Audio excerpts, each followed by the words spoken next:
Today I want to talk about depression and what it means to be depressive. And it's very important to understand because I think a lot of people are depressed by certain circumstances in their life without even knowing maybe. And it's very interesting because we always think of ourselves as this person who we are. And we think, okay, we are this person with that hobbies and that friend circle and that circumstances. But if you look at it from a wider perspective, you can understand that if you were born in a different scenario, like with different parents and around different people, you would be a different person. Like your personality would be different, your character would be different. And so where you are is really only one possible set of circumstances or one possible life that you live. You could live a totally different life if you were in different circumstances. Now this is pretty trivial and obvious, I think. And now where depression comes in. Depression is really your body not being fulfilled and not getting the satisfaction or the happiness, whatever it needs in your current life. So you might be, I don't know, treated bad by people around you. They might not respect your boundaries. You might not be able to work on the things you like because something is occupying your time a lot, but you can't get rid of it because it's hard for you to say no.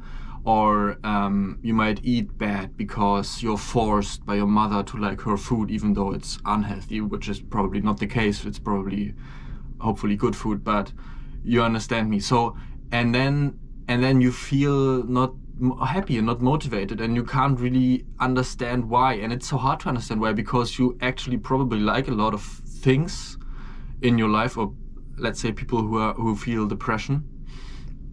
But you have to understand that it's based on your life, and it's so hard to understand what is actually making me happy in my life, because we are all disciplined people, so we all like to just keep on pushing and working, and if something is hard or difficult or we don't like it, we don't just give up, So it's super hard to understand, okay, where do I need to just be disciplined and keep pushing and like success will come, and what things are just supposed to be given up by me. And another principle that ties into that is what's it called? The sunken fallacy cost theory or something like this. And it means that the more time and effort you put into something, the more you perceive it as valuable and the more you think of it as being something of value. So if I worked on a project for 3 months, even though it might be bullshit and no one wants to buy it or no one is interested in it, I think, okay, it's very valuable.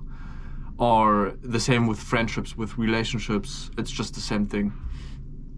And so it's really hard sometimes to understand, okay, what things do pay off in my life and what things are worth it, what things do I enjoy, where do I just have to maybe push through a dry season or something like this, and what things are not really supporting my life. And it's very hard to understand, and you have to be very